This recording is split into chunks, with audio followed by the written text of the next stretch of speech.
பெரம்பூர்ல எனக்கு பிரச்சாரத்துக்கு அனுமதி கொடுக்க மாட்டேன்னு நீங்க முதல்ல ஆரம்பத்துல அதுக்கும் ஒரு கொந்தளிச்சாச்சு. சரி, நாளைக்கு வேட்புமனு தாக்கல் பிரச்சாரம்.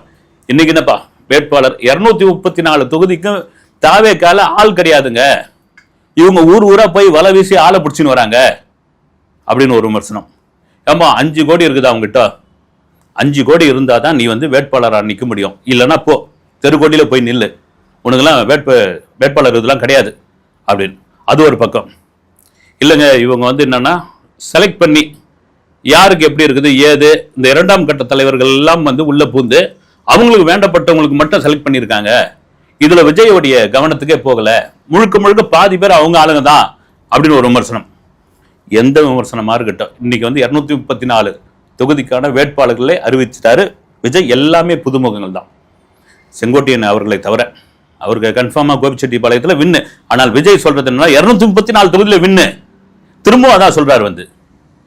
ஏங்க நீங்க இந்த வேட்பாளர் புதுசு, இவங்க களத்துக்கு அரசியலுக்கு தெரியாதவங்க, இவங்களை நான் முன்ன பின்ன பார்த்தது இல்ல, அதெல்லாம் நினைக்காதீங்க. என்ன எப்படி பாக்குறீங்க அது மாதிரி பாருங்க. நான் எல்லா தொகுதியிலும் போய் நிக்க முடியாது, எல்லா தொகுதியிலும் நிக்கிறதுக்கான வாய்ப்பு அப்படி ஒரு இதுவே கிடையாது, அப்படி ஒரு டிசைனே கிடையாது அப்படின்னு. அதுக்கு முன்னாடி வேட்பாளர் பட்டியல் அறிவிக்கும் பொழுது பெரம்பூர் திருச்சி கிழக்கு நம்ம ஆரம்பத்துல இருந்தே சொல்லிட்டு இருந்தோம்.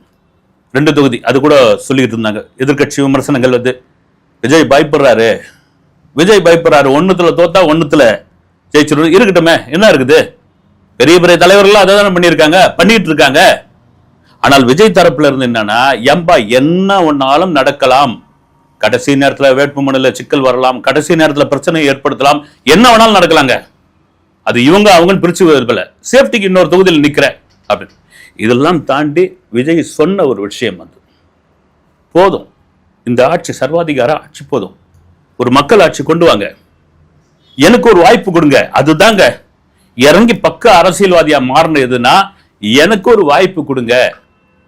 ஏங்க நான் உச்சத்துல இருக்கிறேங்க, நான் பெரிய உயரத்துல இருக்கிறேங்க, நான் நல்ல பெரிய சம்பளம் வாங்கிட்டு இருக்குங்க, அதை விட்டுட்டு வந்திருக்கிறேன். நான் இதுல இருந்து 10 பைசா நான் திருட மாட்டேன், என் கட்சிக்காரங்களை திருட மாட்டாங்க.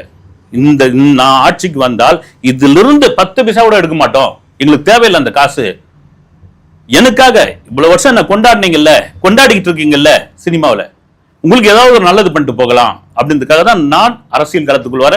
நான் சம்பாதிக்க வேண்டிய அவசியமே இல்லை. இதுதாங்க நிதர்சனமான உண்மை.